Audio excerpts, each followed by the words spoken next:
Soy Francisco Abundis, director asociado de Parametría, dedicado a estudios de opinión pública, demoscopía, estudios sociales. Una petición. Cuando llegue algún entrevistador a su casa y les pida amablemente una entrevista, dénsela, por favor. Nos cuesta mucho trabajo llegar a muchos lugares del país y solamente lo queremos hacer por tener mejor información de quiénes somos, qué actitudes tenemos, quién es este país.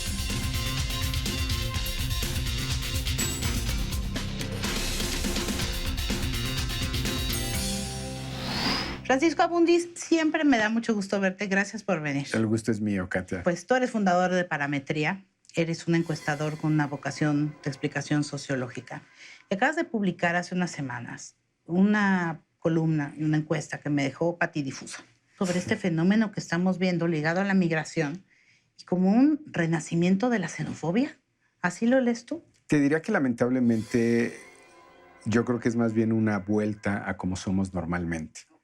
Ojalá y esa fuera la situación de excepción, ¿no? La medición básicamente dice, en noviembre del año pasado nos sentíamos muy solidarios y de pronto cuando empezamos a ver los peligros de la migración que se le está asociando lamentablemente con temas como inseguridad, como incidencias sobre temas económicos, si no van a tomar mi empleo, sobre recursos que pueden utilizar, ¿no? Que sea cierto o no, de gente que se siente muy vulnerable y que cree que es mexicanos que se creen merecedores de esos recursos, o en el caso extremo, que es más, eso es más comprobable, seguridad pública, Guardia Nacional, que está atendiendo un problema que no es el que debería estar atendiendo. Por cualquier lado que lo veas, la gente en México ya lo está, pues parece que lo está percibiendo, lo está resintiendo, sea cierto o no.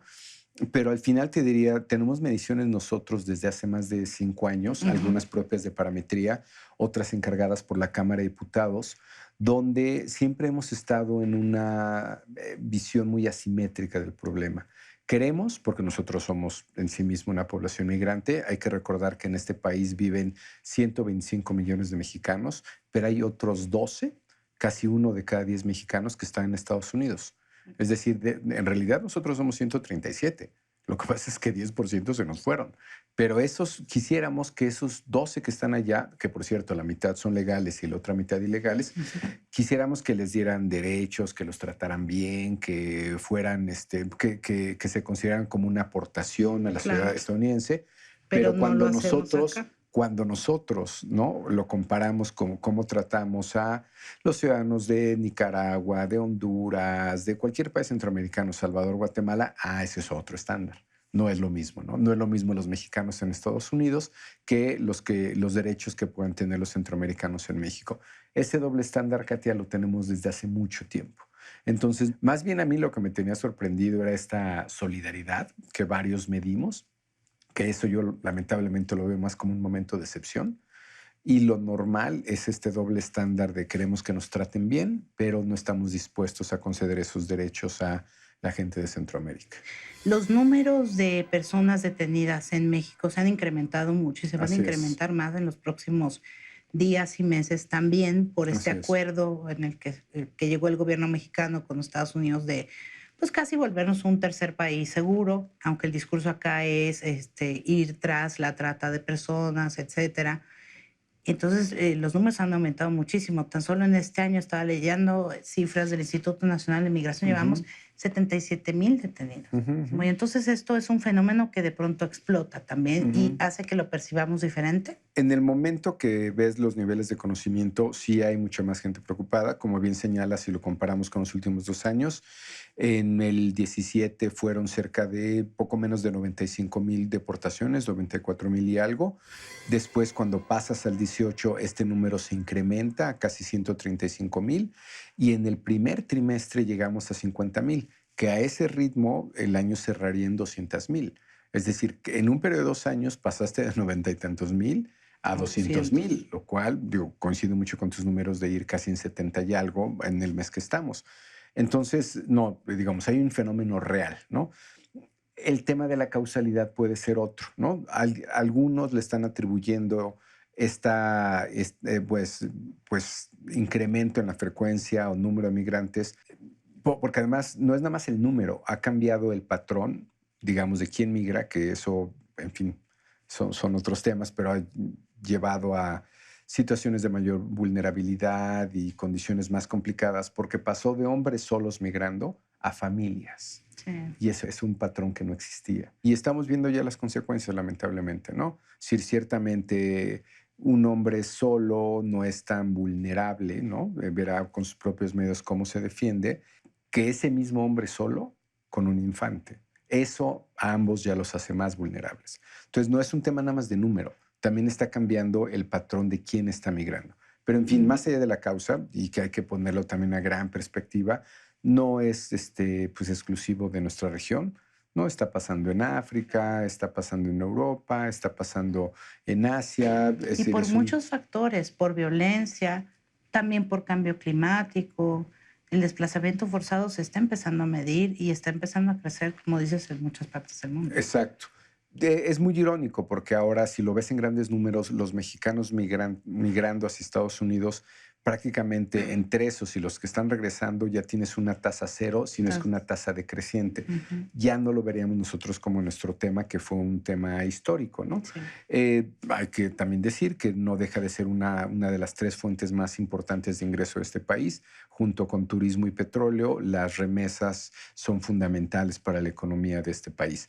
Dicho eso, yo creo que no estábamos acostumbrados o no conocíamos el fenómeno de esta cantidad de migrantes en nuestro país, ¿no? Había sido un tema de tránsito y en eso yo creo que tiene una buena parte de razón el canciller. Habíamos también medio cerrado los ojos, Sí, ¿no? mucho. Nos habíamos hecho de la vista gorda, aquí no pasa nada y en Aunque les principio damos a las dejamos... patronas el Premio Nacional de Derechos Humanos, ¿no? Pero nunca la habíamos puesto en esta dimensión y con estos números, y yo sí ya me atrevería a decir con este nivel de responsabilidad. El Estado mexicano, el gobierno, Ujú. tiene niveles de responsabilidad que la gente está reconociendo, ¿no? Y otra vez, yo creo que de esto, si lo vemos en el largo plazo, debería de salir algo bueno, que es un control de fronteras. Yo sí creo para beneficio de todas esas personas que entran a nuestro país y de las cuales de pronto nadie sabe nada. Bueno, ya si tú llegas, te registras en la figura que sea, refugiado, asilado, pero entra a este país, ya, o sea, tienes un nombre, no hay nada peor que alguien que entre a este país y no se sabe de su existencia. Para el seguimiento y la responsabilidad del Estado, sobre todo en temas de seguridad, es bueno tener registro de esa persona. Eso yo creo que no tiene mucho debate. Y parte de la crisis está en la encuesta en una cifra que a mí me sorprendió mucho. 50% de los mexicanos, antes 38, consideran que es responsabilidad del gobierno Así mexicano es. que proteger a las personas que pasan por este país, pero 48% considera que no es la responsabilidad. Está prácticamente dividido en Está mitades. empatado. Ajá. Está dividido en mitades. Y te digo, es esta esos números que estás leyendo ahí, ¿eso hablaría de un país solidario? Pues yo creo que no, ¿no? Por lo menos uno dividido, polémico, porque ya olvídate de si les vas a dar ayuda o no, si los vas a auxiliar, si los vas a dejar estar, si les vas a dar trabajo. Eres responsable o no de la seguridad de esas personas. Seguridad. ¿No? Yo creo que sí hay un tema mínimo de obligación. Digo, porque todo el tema de solidaridad es un poco voluntarioso, ¿no? Eso depende de ti. Habla de tu responsabilidad social o digamos, pues, puesto de otra manera, de tu buena voluntad. No, no, esto es un tema de responsabilidades.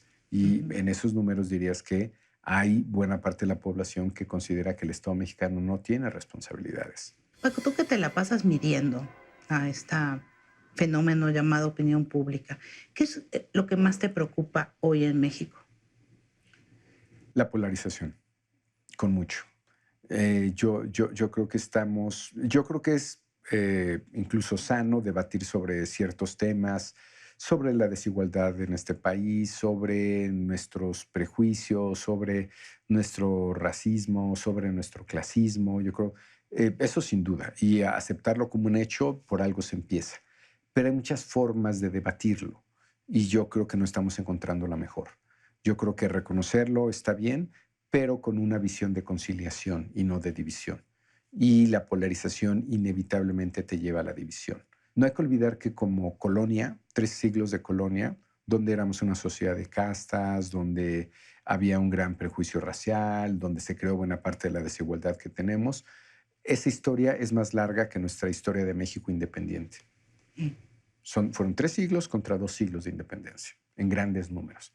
Entonces, aspirar a que un gobierno, una administración, no importa si fueron tantos años priistas, tantos años panistas o lo que se le pueda Comparado con la exigir, anterior, es muy poquito. es un tiempo muy corto para la sociedad en la que nos fundamos, ¿no? Entonces yo sí creo que a veces hace falta mucha reflexión sobre la profundidad y sobre lo que venimos arrastrando en los problemas. Y también me parece, pues poco sensato creer que te lo va a resolver una administración, te lo va a resolver un gran líder, te lo va a resolver. Yo creo que estar consciente de los problemas y debatirlos, discutirlos, ponerles nombre, con muchas otras cosas, ¿eh?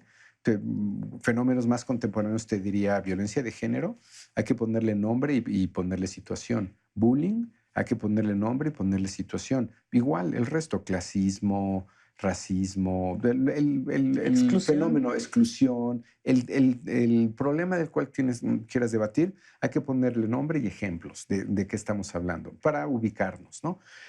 Pero yo creo que la intención al final debería ser un tema de conciliación.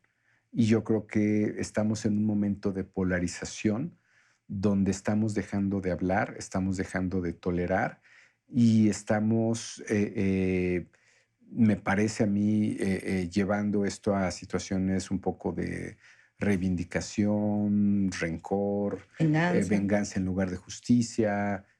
A mí esa parte, y de enojo, ¿no? así es, porque Una además te ira. diría que en ese sentido como país, yo creo que comparado con buena parte del mundo que tiene diferencias religiosas, ¿no? Digo, basta ver Medio Oriente o buena parte de Asia. Aquí Irlanda. sí, ¿no? Y a eso le sumas la desigualdad y a eso le sumas. Aquí tenemos un tema. Entonces, en términos de diferencias, yo creo que es relativamente más fácil tejer y es relativamente más fácil trabajar sobre la conciliación social cuando te vas a las diferencias claves, ¿no? De lo que tenemos como país. Me preocupa que en lugar de estar hablando y llamando por su nombre esas diferencias y ver cómo las conciliamos, estemos más bien sacando la parte emocional y pues literalmente la parte más negativa, ¿no? Pues gracias por la reflexión, Paco. Al contrario, muchas gracias a ti, Muchísimas Fede. gracias. Al contrario. Estás en Así @Paco-Abundis. es. Parametría es una buena cuenta que te da mucha información, no solamente suya, sino relacionada. Así es. Es @parametría en Twitter y es www.parametría.com.mx. Muchas gracias. Al contrario, gracias a ti. Gracias. Gracias. No se vayan, hay más de esta entrevista con Paco Abundis y como siempre los espero yo en Facebook y en Twitter.